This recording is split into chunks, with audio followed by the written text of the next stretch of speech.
Welcome to the RD2BE podcast. Each week we sit down with a different registered dietitian nutritionist to showcase the diversity of opportunity in the dietetics profession. Our aim is to dismantle the notion that there is a traditional career path. I'm Carl Barnes, the registered dietitian behind the scenes of RD2BE. And I am Jenna Warnock, the RD2BE host. Our RD guests share their stories, career paths, and advice to help students like us succeed in the profession. Welcome back to another week of the RD2BE podcast. I'm your host, Jenna, and we're super excited to feature Trenton Voss yet again. We're doing a sort of mini series with Trenton, kind of going over his journey. That was what the first episode was about. And now with this episode, we're going to dive into what it's like applying for jobs because Trenton has great experience in really maximizing that dietitian credential and making sure that you're properly compensated, you're properly maximizing your skill sets and your strengths.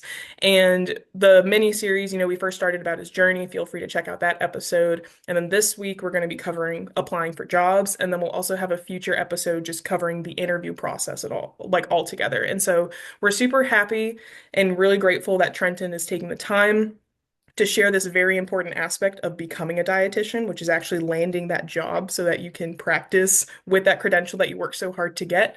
And so again, Trenton Voss, he's a clinical dietitian right now that's based in Alaska, and he has served in a variety of positions within the Academy of Nutrition and Dietetics. He is the student representative on the Ascend board. He served in that and is incredibly active within the member and student advisory committee, the nomination committee, expanded standards committee. He is super involved and has a bunch of great pieces of advice and insights to glean from. And so, Trenton, without further ado, thank you so much for joining us again to talk about jobs. Of course, happy to be here. Awesome. And so, with the job that you currently got in Alaska and just kind of, working through that process, since we really got a good insight into what got you to this position, but kind of going more towards that just job application series. So how many jobs did you apply for after you graduated? And then also as far as timelines, did you apply before or after the RD exam? So what did your job application process timeline look like? So the RD exam, we'll start from there. So when I graduated from my program, um, I really put in a lot of time to study for the RD exam. So when I graduated, I took the RD exam roughly, I'd say 4 days after I got my verification statement, which was roughly a month after I graduated. So for the RDs out there and RD2Bs, know that there's going to be a time lapse from the moment you graduate until you get your verification statement. So in preparing for that, just know that I would highly advise that you prepare if you have time a couple of months before you graduate to start the RD exam studying process then, right? If you have the ability to, right? The grad school and internship is incredibly difficult. But if you can manage that, do that because I talked to a lot of my past people and my classmates, and they waited a couple of months after, and I think it's just much better to take that exam right after. So right after I graduated, so four days after I got my verification statement, I took that exam. So by the time I got to the verification statement, I was ready for the exam. I felt very, very ready for it because I studied for 3 months, which is a long time. But I wanted to be sure that I would pass. So I didn't apply for a single job. It wasn't even on, right? Because so think of it in terms of like plan A and plan B. Plan B always takes away from plan A. So I highly encourage, and I say this to people currently, like in the grand scheme of things, I would absolutely wait until you get your RD and LD, right? Verification to get your job, right? I wouldn't recommend going into a job before you get your RD exam because that gives you less bargaining power. You will instinctively be more inclined to accept almost any offer they give to you, right? Because like we feel kind of a sense of obligation. So to mirror away and get away from obligation, I would not take a job while you sit and get ready for the exam because you're just going to settle on less. And I honestly, I think that's what I believe. So I didn't apply for a single job until I had passed the exam. After I passed the exam, it was full steam ahead. Took a couple of days for myself, enjoy yourself. You accomplish something, be glad, enjoy that. So it took a couple of days there, and then boom, I went full bore. I did some traveling while while I did this, but I applied for as many jobs as humanly possible. I can't even count how many jobs I applied for. So how I did this was I set this up in the fastest streamlined process I could possibly do, which is fairly simple. To get ready for every job that I applied for. And I'm not sure how you want this sequential, right? Because I had a process for setting up how my resume was going to be. And then I have a process that sets up for how do I prepare to have the best CV versus resume. And I think that's going to come up pretty soon, right? Yeah, and I think anything that goes in, yeah, because we will kind of go over resume or CV. So if you want to do kind of like a gloss over process and then get into the nitty gritty when we go there, that's good, or Okay. whatever works best for your flow. Because if you want to dive right in and just kind of, Yeah. I think the flow to kind of understand how I think the CV and resume right now would probably be a good process. absolutely. So to prepare your CV and resume, prepare this on day one of your RD exam, of your RD, I guess, career, right? So this is where you start preparing everything. So with the CV and resume type deal, like if you don't have very many experiences, that's not even a big deal, right? Because none of us are going to have the experience that the dietitians are really looking for. You know, none of us are going to have any experience. So if you weren't involved in much or you couldn't because you were working or school or anything, a resume is more than fine. Typically, one pages are great. And my clinical nutrition manager said that exactly. She's like, well, a lot of my applicants don't even send in a 2-page resume. It's kind of one pagers now. So look at your a one pager is fine. My CV. I had put together because I was going to enter into the military because that was one of the open offers for me. So I adapted their CV way, and their CV way I ended up with a rather large CV. So inside of the CV, what you can do is all of your school experiences, all of your organizations, all of your projects, right? Because I had projects on there that I did in student organizations that were honoring the veterans. You're darn right I'm going to put that in there. That was brilliant, right? It shows things, right? And one of them was interviewing veterans that are going to the U.S. U.S. Congress, the library, right? So it's just like finding keywords and putting it into your CV are huge. You can build up a CV just by your student experiences. Don't even bother with the job. You know what my job was? Like, if we were to lay out all of my jobs, I worked at Walmart, pipe fabricator, right? And this was before, but I was also a farmer, XYZ, but I don't put that on my resume. So on my resume would go something like, I worked at Walmart, I worked at a pipe fabrication shop, I worked as a, what do you call it? It's blanking, substitute teacher and a student ambassador for a community college. Now, those experiences aren't that great, right? Like they really like how does that really articulate into the dietetics field? Those are not professional jobs. So how can I leverage that, my CV or my resume, or to figure out which one it is? Perfect. Do stuff in your school. I mean, by the time I was done with everything that I did, it was like a 14-page CV. There's a 14-page CV, not because I did amazing things or anything like that. It's just because I did so much of in student organizations that I could put that project in there under projects. You do a presentation during your speech class, put that presentation in there and then put the article line. Reach out to your someone in your department that does a little bit of research and ask if you can co-author or if you can help put some things together.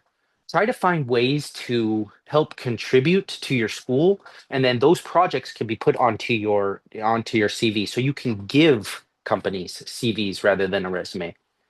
Resume will suffice. It's great. It's a great way to get to know you. um, but if you build up a whole lot of different experiences across your entire school career, man, you have a lot of opportunity to leverage it in different ways. So I would say a CV versus a resume depends entirely on what you did during your school career, right? During all the time that you were in your school. But if you want to leverage it right, do a CV. And if you have a lot of different things that you want to put on it, do a CV. If you just want to get directly to the point or say you have had a lot of the professional experiences, just do 2 to 3 jobs, any organizations you are in. And to kind of beef it up, what I would do is join your state organization and make sure you're a member of the Academy of Nutrition and Dietetics. Okay. So those two for sure. Then you can list those as professional organizations. So that will definitely go onto both the resume and the CV. But when I think about it in the long lifespan of everything, that CV is going to be huge for you, right?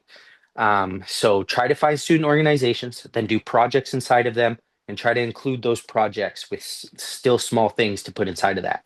But you can even do better than that, right? You have all of your experiences. Because what I did across the entire time I was in school is I put a document that says list of accomplishments. And inside of that list of accomplishments is everything that I did that is outside of being a normal student.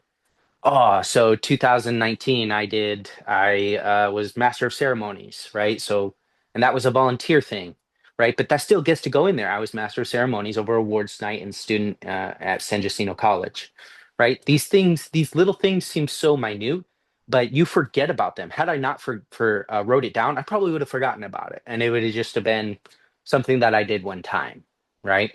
So while you're in school, right, make a document and then put the date. I mean, even down to the day, month, year, right? And write what you did. So by the time you graduate and you start the application process, I want you to take that whole list of everything, just throw that bad boy, throw it into ChatGPT and say, write me out my CV based off of this. Boom. I mean, you're done in 5 minutes. Like it's really as simple as that. And you just read through it and then say, okay, so I want you to fix this up and bullet it. So under every bullet, it's going to show everything that you have just super quick and to the point, right? So, and that's a whole nother process too, how we can leverage their AI, which is companies' AI that are filtering everyone else's resumes out. And me and you can talk about processes of how to get their AI to recognize our AI to get us in the door, right? Like simple little things like that. So you built up this list of accomplishments for your CV so you can make a CV, right? Because I think a CV is more beneficial because it kind of gives you more leverage to use the skill set that these companies are looking for, or the trigger words, or the not trigger words, keywords. That's right. So the keywords that companies are looking for so that they can ding you as a potential candidate, right? So I was trying to think of every way I could get my foot in the door. That's all I need, just the foot in the door. So after I had my CV ready, which I did use my CV for all of them, but I do have a document where I keep every resume I ever made and every CV I ever made. And I just kind of keep that and I adapt them, kind of cross compare. And I have a CV and a resume that's ready for every different type of job that I want to apply for, right? So it's just kind of, it gets a little bit complicated, but if you just understand how to organize your files, it becomes a very simple process. So I had every one of my resumes ready for the job that I was applying for. So what I did was I didn't apply for a single job until I had that RD exam passed. So now my plan A become apply for jobs. Golly. Um, I went on every platform that I could possibly find and I looked across everywhere. For me and where I was located, which was in Houston, LinkedIn turned out to be the best. Another thing for this is at minimal, keep your LinkedIn just pristine. While you're in high school, you're in your bachelor's, your grad school, add to that thing. You have no idea how many professional connections I made specifically just on LinkedIn. I think that's going to be huge for you because if you also have a really nice LinkedIn, you also have a chance of connecting with the manager through there. But all of the jobs I applied for were through LinkedIn. So the people who were also looking to hire me got my resume through LinkedIn and then they looked at my LinkedIn page. Wow, you know? So that was just kind of like fixing that up, having a picture on it, having a background. And even for my introduction, what did I do? I went to ChatGPT. Hey, man, set me up a nice introduction. I mean, you could just streamline everything, right? It's just up to you to put in a little work to keep track of your successes as you go through your schooling. So have a nice LinkedIn page. And this is just what worked for me, right? So then I used specifically LinkedIn because I used other programs and other platforms, but I had a lot of fallout because a lot of them seemed like empty jobs. They seemed like scammy. They seemed not real, right? So it was really hard for that because I was like, oh man, that'd have been a cool job. But then they're offering too much to justify where they were. So I was like, nah, this is not possible. So I found LinkedIn to be the best way for me to apply. And that's how I exclusively applied.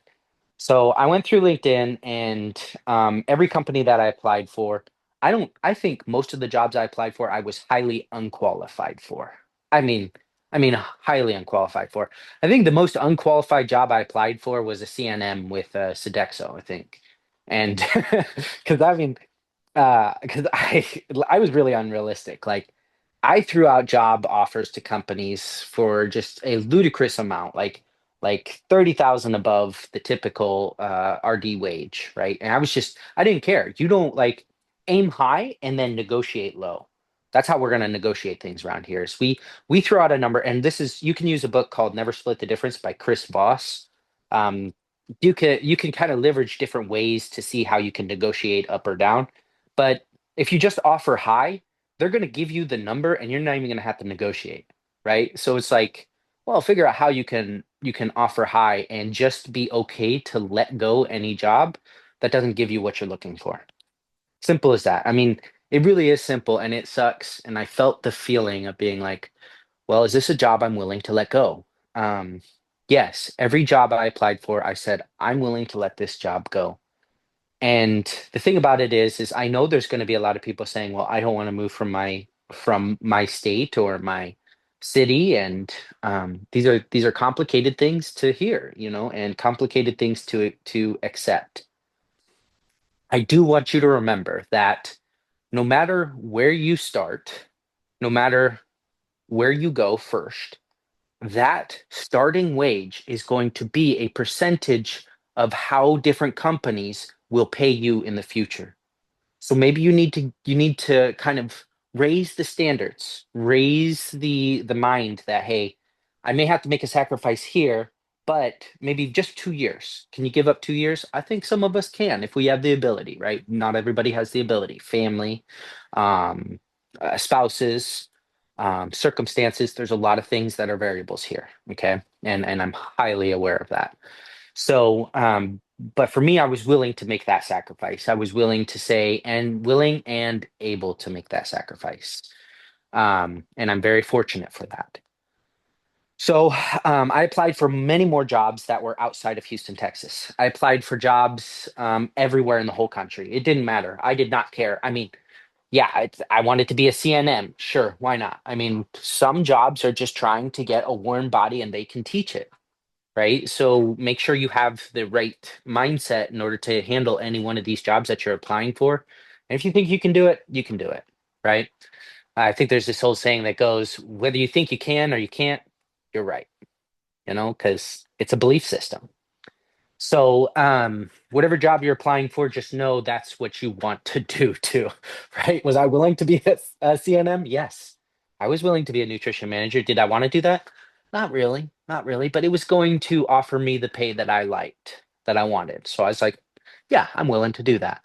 So I applied for the CNM. They replied pretty quickly, like I'd say within a day. Like, unfortunately, we're not going to move forward with you. I'm like, that's fair. That's fair. I get it. So then I had nutritionist two jobs.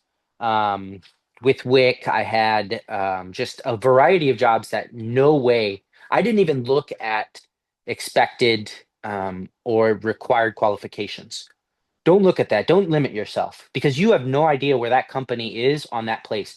They could be paying a traveler, I don't know, $50 an hour, and they'll be paying the traveling company $25 to $50 an hour. And you're going to come in asking for $40 an hour, and they'll just be like, yes, please. Like, we'll take you. We can teach you this, right? We've been needing a full-time employee for a very long time. Let's bring you in, but they're willing to take 40, but they're gonna try to get you down to 30, 35, right? But there's that upper portion, right? And I think in any job there's no company that wants you to be on the higher edge of the range, right? They want you to be smack dab in the middle. So when I looked at any company, I didn't apply for a single company that didn't give me their range. I don't support that. Why are you offering me a job and not offering me a pay range? No, no, I don't think any of us should be okay with that. There should be no ambiguity in this job. I do not want an ambiguity, because if I go into there and I offer too much and you offer too little, you've just wasted both of our times. So in all of these jobs, I gave them a high percent that I wanted. I mean, absurdly high, right? And if they called back, they were at least willing to negotiate within that high amount. So the application process goes, start high, be ready to go lower, right? Like, don't start high and be like, I want this or I'm out, right? Because then they'll just be like, sorry, we can't do it. So let's talk about the application process for me. I mean, I had job offers in as a WIC senior nutritionist out in New Mexico, and then just as a clinical dietitian too out in New Mexico. I had a job offer in the VA out in South Dakota, and that would be Hot Springs, South Dakota. And then I had a job opening or option for the military.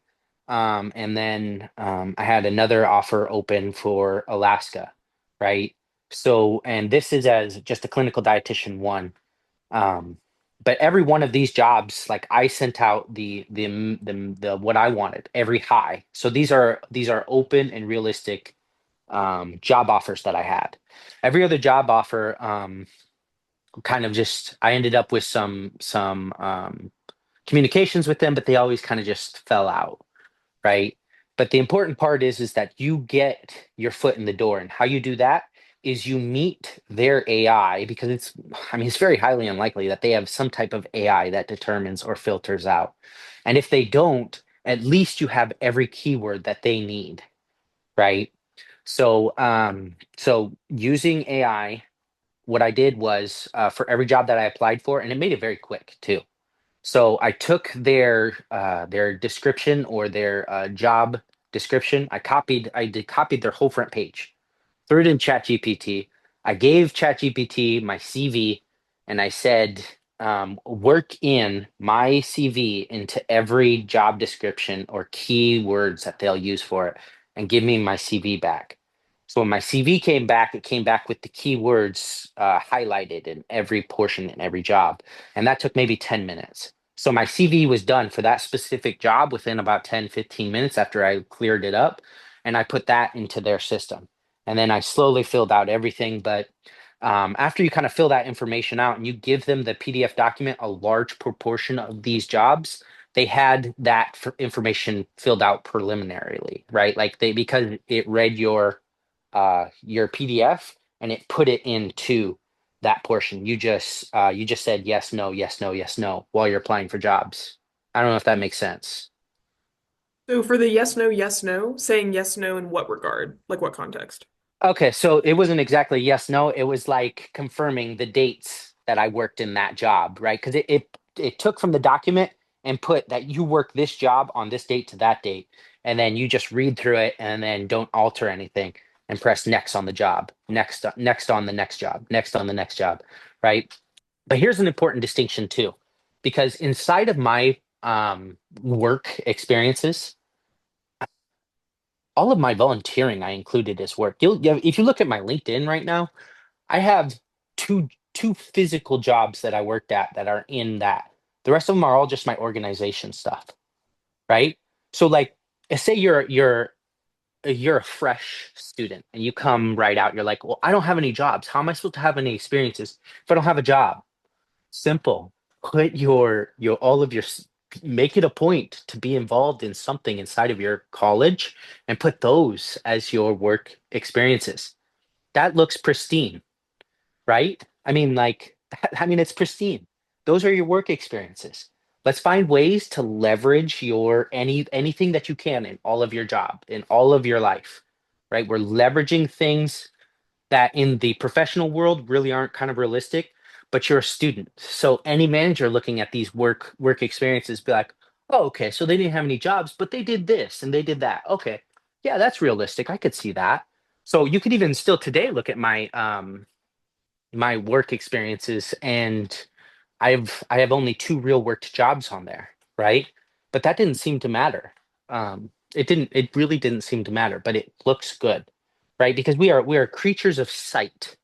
Like when we see something, it's more so about what it appears to be than what it is, right? And this is just like it's like the dopamine system. It's about anticipation. Anticipation is much more enjoyable than the obtaining of things, right? That's why, like, I think Miley Cyrus has a song that says it's the climb. It really is. It's never about going out and seeing the mountains. It's about the trip that gets to the mountains. That's the fun part. Now, once you get to the mountain and you get to the site, nobody likes to climb back down. It's like everybody loves to eat a dish, but nobody loves to wash the dishes, right? It's always about the climb. So just understand that works with everyone's psychology. So we work with everyone's psychology when you give them the anticipation of what type of worker you are. So you have to look really good. Let's get you looking really good, right? Let's beef you up. Let's pretty you up. Let's bring something out of you that hasn't been quite brought in yet, right? It doesn't have to be work related. It doesn't even have to be work related. Let's say you sold a couple of computers on the side at some point in time and you were really good at that. Let's leverage that. We're just finding different ways to kind of get the managers to grab you, right? So once they grab you, then you let your speaking abilities, or you let your personality in some type of way shine. So kind of all encapsulated inside of that, I had all those job offers open and available, right? And in my WIC job, I'd already specified a high salary, and then, but they still interviewed me anyways. And inside of that, while we were in the interview, and we got a physical interview, and they're like, "Okay, so what are your salary expectations for this job?" And it's like, "Well, 75,000 a year." And they're like, "Oh, okay," but that was on the higher end, right? They didn't call me back because they looked like dumbfounded, like, "Wow, you're really gonna ask for 75? You're a starting student, right? You're starting RD." Yeah, I certainly am. Like, you can't do it, that's fine. I'm not, just keep on moving. Because they didn't see, the thing is that they as managers could have had a counter, right? They asked me in a what I'm expecting, but they didn't give me what they're offering for their range. So that's when I was like, okay, so like, you got let's reciprocate here, right? We got to have a reciprocal company. So, in any case, there are times that you're going to meet where, like, you will still grab some people with your high salary, and they're going to offer you a low salary, right? But that's where you start to meet in the middle, and I think that's what we're going to talk about in another meeting or another session. But that's fine. But so I applied for all of these jobs, and I had quite a few of them open. So I just kept on. I kept on trying. I was willing to say no to all of them, and that is the power of a negotiation. The only power in any negotiation that you have is the power to say no. That's it. No, that is so literally as you were talking, I was making notes of follow-up question for this, follow-up question for that, and just kind of really diving deep into all of the amazing things that you said and just kind of parsing out the maybe in this scenario, what would someone do? Or hey, expanding more on that. And so something that I think was really amazing that you brought up is keeping track of everything that you contributed to, no matter how small or how big it is. And so because people listening in could be at very different parts. Like, for example, if you're a freshman, this is your second semester, it's really easy for you to just start now and just kind of keep up with it. But say that you're a senior, you're graduating this year, and you're, maybe about to do your MSDI, and you're kind of like, crap, I haven't kept track of anything. And so say that someone's maybe getting this feeling of overwhelmed and they're like, where do I start? How do I like keep track? And so you mentioned how, oh, there's some things that I wouldn't have remembered that I did had I not written it down. So do you have any advice or any strategies for those who may be having to backlog on experiences and maybe strategies of thinking to be like, hey, make sure you remember this, or hey, think about these types of times. Just ways that if students are in that situation where they need a backlog, best way to optimally organize their contributions. For those that you haven't yet organized, say you're the senior who's like frantically being like, well, life was just incredibly busy. I was doing this and this and this and this. So I didn't really get a chance to write all that down. Yeah, that's fair. So um, for those things, go back and just try to remember them. I mean, that's kind of hard, right? Because if you're trying to remember everything that you did, and let's say you're the person who didn't have the option or opportunity to kind of get involved in different places. I want you to think about things that you do at home. What do you do at home? Let's be realistic here, right? Like people have all kinds of different things that they can leverage that they did at home, right? Um, Man, okay, so for instance, um, this is going to go into applying for or how to navigate your interview, right? Building the story of your life. So say that senior was somebody who did do like what I did, which was have slow computers and then all of a sudden start to learn how to build computers, right? So put that into your accomplishments. Say, what I want you to do is I would want you to you had a problem with slow computers, right? That I'll tell you what happened to me. I had a problem with slow computers, right? I couldn't navigate anything. My computer just moved really slowly. And I was like, okay, so how can I make this computer faster? How can I make it better? So I started researching, right? And researching it's not really researching. I started YouTubing things like, how do I make this computer faster? And it takes a long process to YouTube that stuff. Oh, okay, so you can do X, Y, Z, right? Replace this part, replace that part. So then I started doing those things, and my computer ended up faster than a 20. So I set this out, right? I was like, okay, how can I had a computer from 2007, right? And I was like, how can I make this laptop that was gifted to me because I didn't have very much money? How can I make this laptop a better laptop? So I had a computer from 2007, not compatible to most things. And what I did a couple of simple things. I upgraded it to Microsoft 10. I put a RAM in it and a new hardware in it, right? So hard drive. And that sped that computer up so quickly that I compared it to a 2020 computer and they had the same startup time and refresh rate. I told my friend, I said one of my friends, I was like, you realize my computer starts up as fast as yours, and yours is 13 years younger. Yours is almost a brand new computer.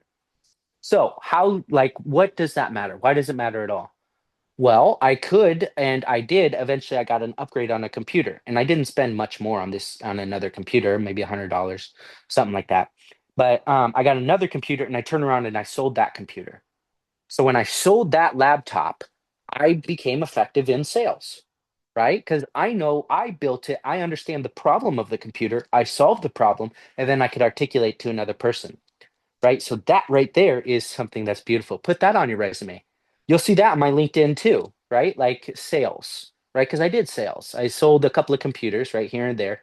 I negotiated picking up some computers, right? It's about finding leverage on doing things that you do in normal life and portraying them in such a way that has numbers attached to them and that has ability for somebody to pick up what you're trying to say. I can fix up something that doesn't work very well, make it work just as good as any other new, very expensive thing, and turn around and sell it to someone else, right? Like that's huge. That's huge. There you go. So, say if you sold computers or if you fixed up your computer, at some point in time in life, we all have these little things where we pick up and we do at home that helped the family or helped our lives astronomically. But the Mhm. problem is that we don't see it as big enough to put it on our resume, right? Like I wouldn't go around and put on my resume, I read 30 books last year. That's not really like a measure of productivity. That's not a production of something. So, figuring out at home different things that you did to make your at home experience life better that involves maybe some type of number, you could do that too. Absolutely. I did that. I didn't start a business. I didn't do anything like that, but I included that in my resume, in my CV. It looks really good. It shows that I can work with technology at the Mhm. very minimum. Mhm. Is it huge? No, but it shows that I have grit. I have the ability to see something that doesn't work. I'm not going to turn around and complain about it. Instead, I'm going to fix it. Yeah. And I think that one gives a really good thought experiment for people because even if they're like, "Oh, I don't even know what I do at home," it gets your brain thinking in a way that it hasn't thought before. And also from I know for me and what other people may be thinking is it's like, oh, like, how do I organize it? How do I organize it? It's the just start, like, write it down. I have a giant whiteboard where I first, if I have a lot of things swimming in my brain, I brain dump. I see what I write down. It doesn't have to make any sense.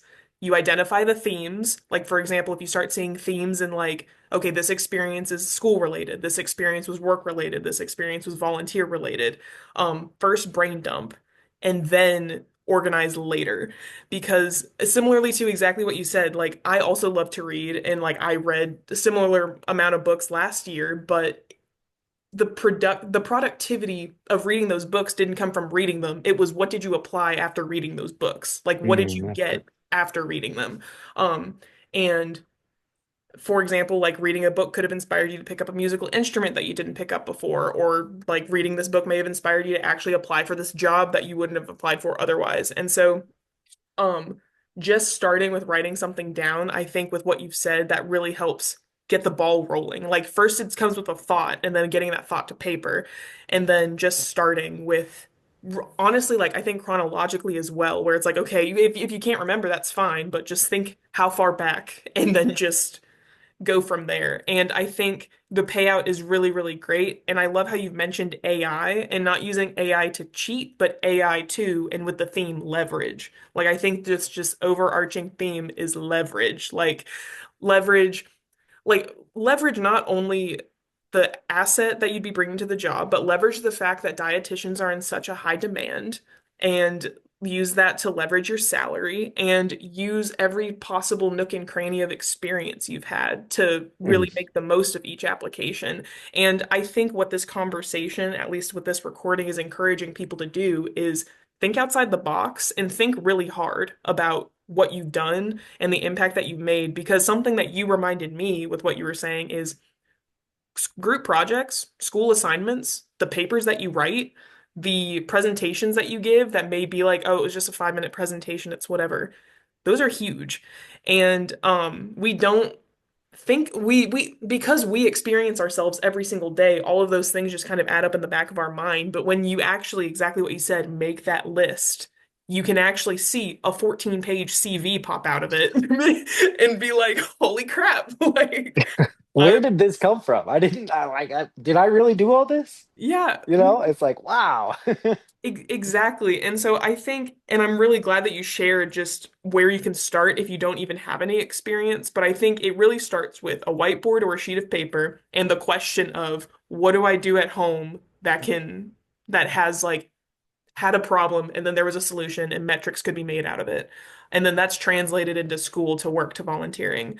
Um, and yeah, just super great notes on that. And I know a lot of people listening are very like type A and like to be organized.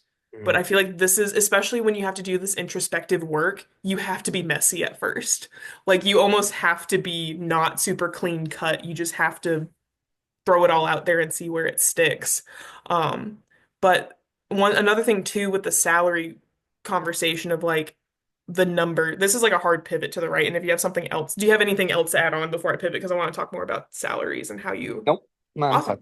Sweet. And so when it came to the salary that you asked for each job, was it different depending on the job? Or did you like kind of how did your number pop up for each job?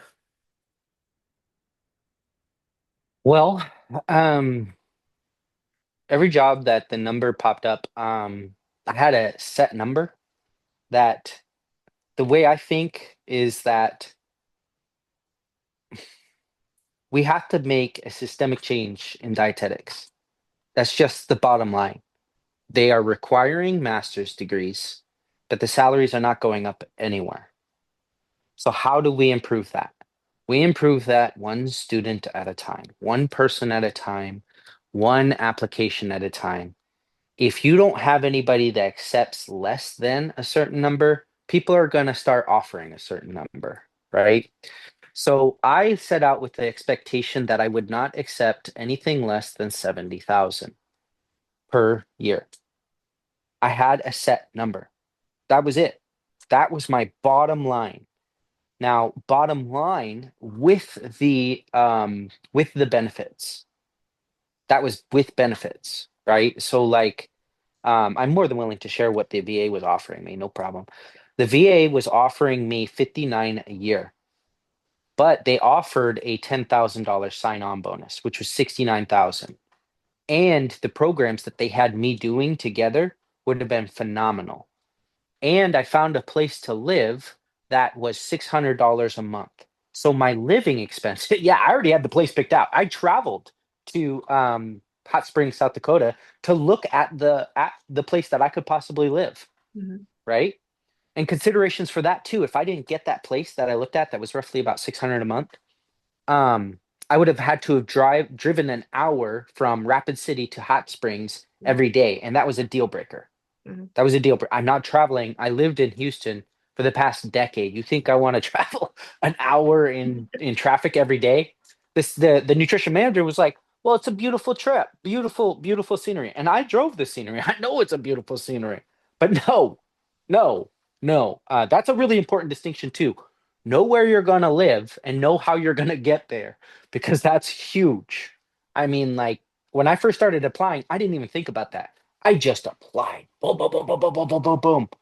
And then all of a sudden I started realizing after I started traveling to these places, oh, that's how I'm gonna be living. Like, Yeah. I did not think about this. Okay. Mhm. So when it came to the salary expectations, I had a base number. Mhm. And that base number, no matter where I went, was 70,000. Was I going to take 59 with a first year 10,000? Yes. But I was also going to work out within 2 years. I was going to leave the company, right, which would put me at about 60, about 65 a year. And then I was going to apply to the military, right? Because I had military on the board, which military was offering me base pay about 79 a year and full tuition reimbursement. And it was 79 with all the benefits because they were going to give me benefits towards going towards housing and other things. But they with also the tax brackets that they had, the tax brackets would have put me into about a tax bracket of 38 to 45, which is chef's kiss, beautiful. Right? Mhm. When you get into that tax bracket, you're paying maybe $4 or $5,000 a year, but you're getting an $80,000 a year salary plus about $40,000 a year for tuition reimbursement. So realistically, you're getting, I averaged about 109 every year for their salary with benefits, but being taxed at about 45. So that you can add right on there if you consider the tax bracket. But if you look at this year's tax bracket, you're looking, if you were to just combine it all, you're probably looking at about 16 to 17% is fair. That's a fair assessment. So whatever you're making and then add 16% on that, that's what you're going to be taxed at every year. So I would have saved, that would have added another about 15,000 onto my total income on saved on not necessarily earned income, but saved money from being taxed, right? So when I think about money, I also think about how am I going to be taxed on this? Because taxes are a terrible burden. We are taxed all the time through everything. So if you save money on taxes, you're adding more purchasing power. Okay, so be considerate of that as well. Because I was looking at jobs in California, in Colorado, for 42 to 50 an hour, but they are taxed so heavily and it is so expensive to live there. It just it didn't seem like it was worth it. Mhm. It just didn't seem like it was worth it. You know, you like you don't just consider the total money that you get, you consider the total benefits that you get, Mhm. right? So I wanted to set a basis for all the other dietitians. We're not accepting less than 70. And that was my thought. Mhm. That's what I'm hoping for, not less than 70.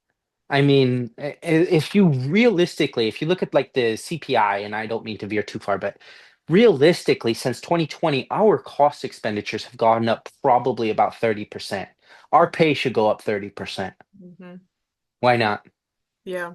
And I think you're absolutely paving, like, I am so glad that you are so transparent with the numbers, with the costs, because, yeah, your salary isn't just how much you're taking home. It's taxes, it's housing, it's commuting, it's the benefits. And another kind of sub question that I had under, deciding, like, for example, you were just like, when you were sharing the benefits and the pay with the military job, and everything's lined out there. And you have kind of mentioned the things that you valued, the things that were important to you, what you weren't willing to do, like commuting an hour, what you were willing to do, move to Alaska. And so everyone's different in what they're willing to do for choosing their job. And you mentioned, and it was good to recognize the like, whether or not you're willing to move, family, spouses, what flexibility you have.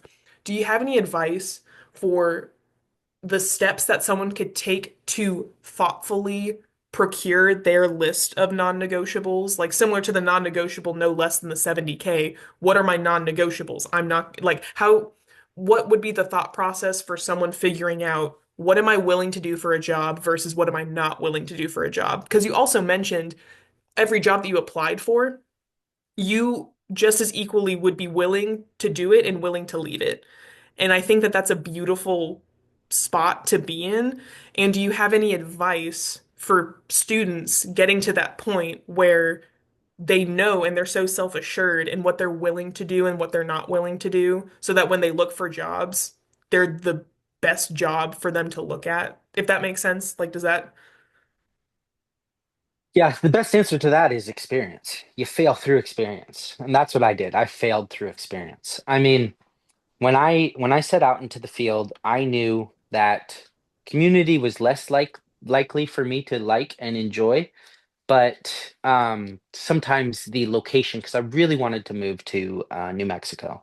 So that WIC 2 job would have been like phenomenal. I would have taken and I did. Yeah, I did. I told them I wanted 75 a year. And that's where kind of the conversation ended, which understandable. I would be a nutritionist too, and I have no experience, but I mean, I knew what I wanted, right? So for that point, I would have probably taken 70 because I like the area. Um, I like the area. That's hard. That's hard because everything I did was kind of like through learned experience. I mean, it is so hard. I wouldn't have known about the position in the VA had I not traveled there. Had I not traveled there. So that's a very hard decision to make because you have to think about, okay, so now that I've gone through it, what would I tell other dietitians? Well, I knew that 70 was a minimum, and I was willing to go, in all honesty, I was willing to go to 65 with benefits, but with good benefits. But let me tell you how I felt. When I was in Houston, Texas, I talked to one of my preceptors, and she was the nutrition manager. And I said, "What? I know this. You can decline, but I would like to know, what are you paying your dietitians if I were to start with you with the masters?" No, I didn't say with the masters if I start with you. She's like, "Well, we're offering 55 to 60." And I look at her and I say, "But I'll have a master's." She's like, "I know. I'm so sorry." And that number to me, like I don't know how to articulate that other than it repulsed me. That actually repulsed me. Like 55 to 60, it offended me. That offend if you know what you hate, it repulses you. It complete like it's a veer. It's like a no, that's repulsive to me. Like being paid 55 to 60 a year is repulsive to me. And that's how we need to feel because it is almost a farce to think that we should be required to get a master's and not have a pay increase all around. And I'm sure I'm speaking for every dietitian everywhere. You require us to get more education. We need to justify the pay. If there's no justifying pay, there's no justifying the requirement. Now, coming from a student on the ASEN board, I understand the whole process of this. It's not about pay, it's about competence.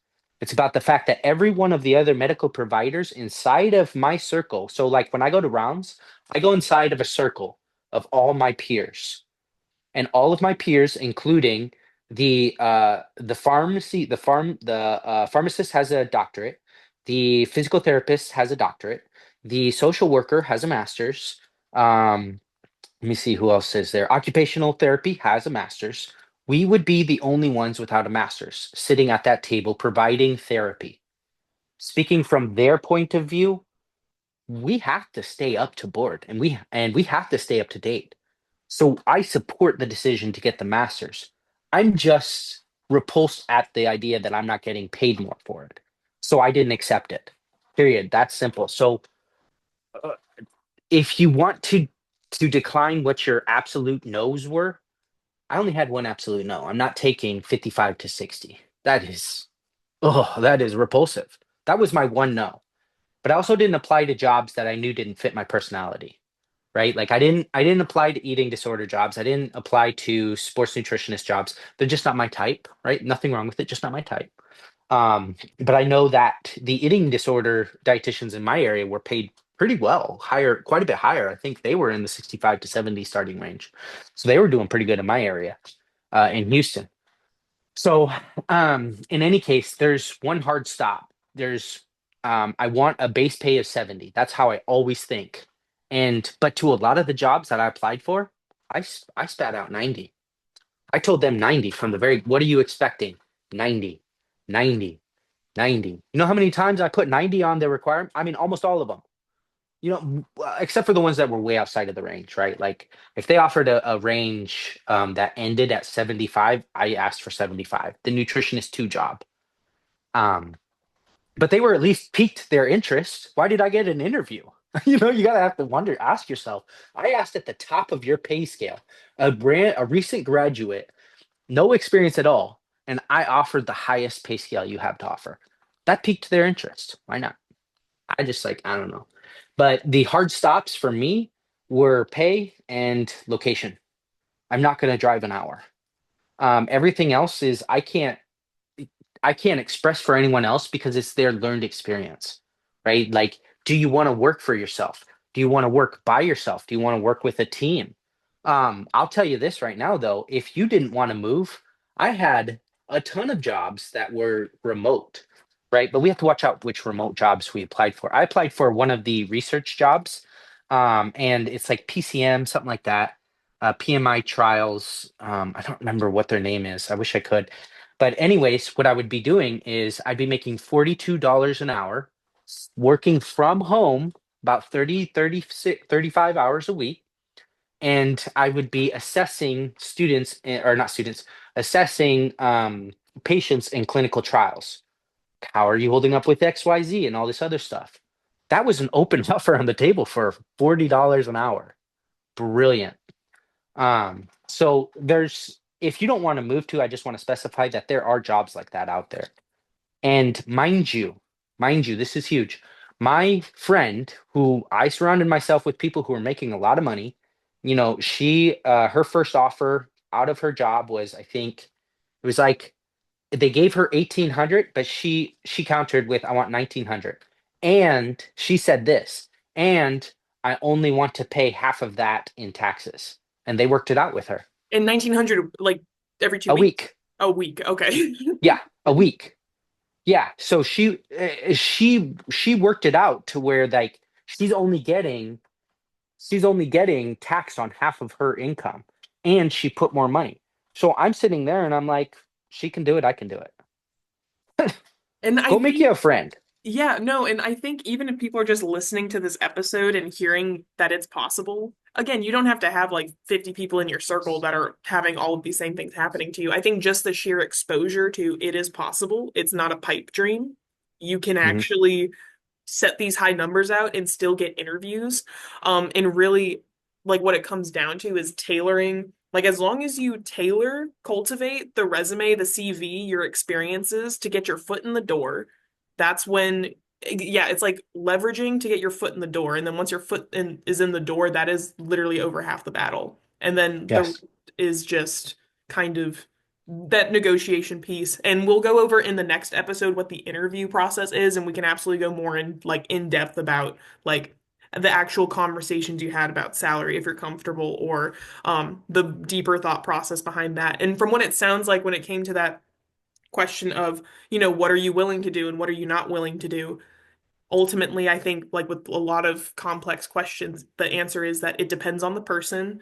But I think as long as you go in knowing your hard non-negotiables, and then when you expose yourself to these interviews, to these places, to these jobs, and when I think the more you practice, the better, from what it sounds like, is, you just apply to everything under the sun pretty much, and then just see how each different job scenario, it causes, it's another thought experiment where if you actually have this job application in front of you and you're like, okay, now I can actually think, if I did this job in New Mexico, what would be good? What would I not like? What would be my just, oh, I could take it or leave it, versus then, the military. Because once I believe you put yourself out there and you get that experience just with the job application process, it forces your brain to conform and truly see what is worth it to me, what is not worth it to me.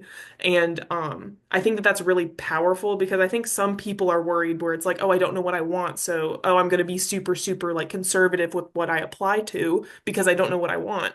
I think the Mm, inverse is true, where it's no, apply to even more. Like with what you said, you applied to things that you were definitely not qualified for, but that was perfectly fine. And it worked out for you. And I think part of the reason why it worked out is that you did just completely go outside of the box because it forced you to just think in these very unique situations of, well, would I be willing to move here? Would I be willing to handle the taxes, the housing, the commuting, the benefits? And like, I think you've included so many aspects of finding a job that aren't really talked about because I think everyone is just so worried about getting something mhm, that getting something is literally like a minute fraction of the entire in of your entire career. Like getting the job is just the first step, and then the career after that is a whole different ball game. And I think you bring up so many important angles as to yes, like we want you to get a job. That's the purpose of us giving this episode is that we want everyone to be as educated, empowered to get not just jobs, but well-paying jobs. But yeah, just kind of highlighting everything that's important to the process so that the job that you do choose is right for you, but ultimately it depends on what your needs are, what your values are, if you have a family, and the list goes on. Like I feel like because I had one question where it's, what key factors should be considered when applying for jobs. We've kind of really covered that where it's like it depends on what factors are important to you. But if there's anything else that you have in mind, feel free to share. But I think like you've just mentioned so many good things about. yeah, real quick. For every place that was a serious consideration, like I'm like, these are definitely serious considerations. Um, I had written out on an Excel spreadsheet all the living expenses and costs. And then I used ChatGPT as well as like, so what's the average living cost or what's the household expenditures of this location and do it versus the household expenditures of this location. I did that so many times I can't even count. But I also did a Excel spreadsheet of areas. So like for the electricity in area, I would reach out to the company. I'd see how much the company's paying on average, or I would look or whatever. I'd write it out, and and I still have these today, these notes. The extremes, like how much would I save versus this or that? Because a lot of these companies too that I applied for had sign-on benefits, right? And the benefits are also in the consideration. So I did the monetary benefits versus the other, right? Because it's don't just think of money, right? Because if you believe everything, you'll fall for anything, right? So you can't just be so narrow-minded that you think that money is the final call here. Because that wasn't the final call for me. I don't think I only ever considered money. I considered household expenditures, how long it took to get there, what type of work I was be doing, and I just like you said, I wrote everything out. I I didn't just go for it, right? Like I didn't just because the hardest part of anything of talking to anyone is you're involved in a dialogue with another person. You're involved in a dialogue with another person, and companies know that. So when you're involved with a dialogue with another person, you're also less likely to say no because a lot of people are afraid to say no, and that's okay. But if you're involved in a dialogue with another person, just know that the likelihood that they have an advantage over you is very high. So it's just like, well, be involved in the negotiations of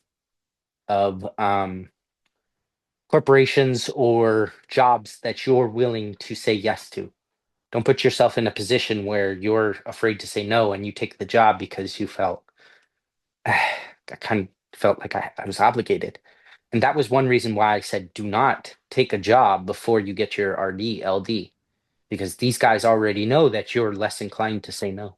And I think that just adds to the point of apply to so many jobs because you practice your no muscle and you practice like, and it also helps because, you have some people that are worried and stressed about, well, I don't know what I want to do. Well, that's fine. Interview and ask questions about the job. Ask what you'll be doing. And then I think just the practice of like applying to different types of jobs, there's so many different things you can do as a dietitian that can also help you cultivate and figure out, oh, I didn't even know that that was an issue, but let me like pin that for later. Like there's so much experience just from the job application process in and of itself that you can use to further improve the job application process. Um, and before we kind of like wrap up, is there anything else that you want to mention? Any key points? Because this has been awesome. Yeah. Yeah. Get outside the mind frame. You need to really extend outside of the mind frame. You're gonna be pigeoned. You're gonna think of it. You're gonna want to take something because it's what you've always wanted. But sometimes we don't even know what would be good for us. Mhm. So we really, really, really need to, like you said, apply for as many jobs as possible. But we really need to open our mind to different options. Mhm. So write it out. Write out what you really want. Write out what you really don't want. Compare at different places. Compare what you want. Talk to somebody who's making more money. But I also forgot to mention this. There are traveling jobs that will pay you 40 an hour where you're only taxed on 20 an hour that are within 30 minutes of your location. Likely. It is likely that you are there. It is likely that you are right next to a location that will give you a clinical, right? Because when I speak in terms of traveling jobs, I mean clinical. Mhm. Um, there are jobs that are likely within 30 minutes of you that are going to be paying nearly like at least 12 to 15 more an hour, and you're taxed at 20 an hour. Mhm. Let's think about this, right? Mhm. But like there's all kinds of options. Let's just not think about, okay, I'll take a full-time job, but it's only making 30 an hour. Well, you could take a full-time job that's a contract and it's 10 miles from you and you're making twice as much. You just don't get the PTO. Can you live without PTO? I certainly could. I could work a 6-month contract and, make 2 grand a week and be just fine. you know like let's keep the ball rolling, keep yourself smooth, understand your value, right? Like we talked about earlier, like know your value, know your worth, know what you want. If you're okay with making 55, 60 and it's not repulsive to you, that's fine too. That's okay. You love working with kiddos, go do that. You love working with eating disorders, go do that. You love sports nutrition, go do that. um if you love sports nutrition, know that you're probably going to go into a year where you just kind of get practice in and they'll pay you 40 grand a year. So it's just like there's different things that you have to understand that you're going to work through. But knowing it all goes to know thyself.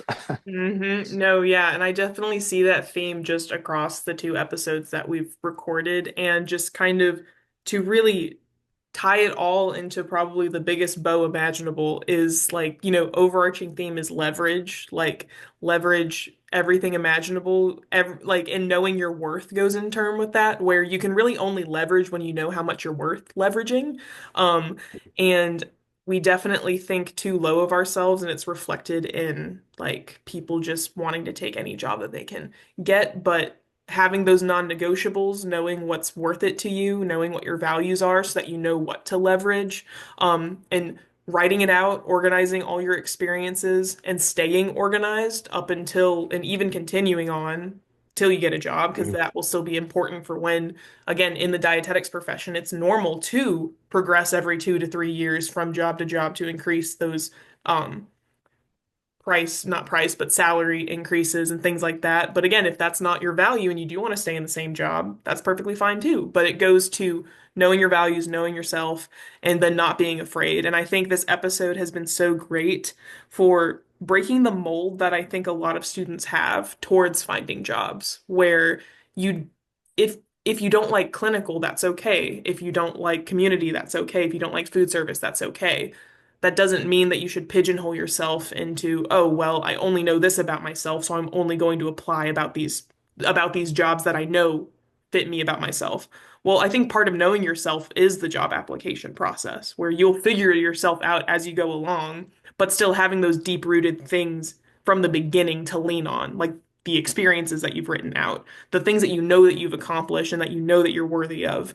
Um, and like, yeah, that life, we're lifelong learners, like meant to just continue learning and pushing on. But Trenton, it's always awesome and it's always great to cover these things. And the description, I also will kind of provide, we have some resources towards like making your LinkedIn look better. What's the difference between a resume and a CV?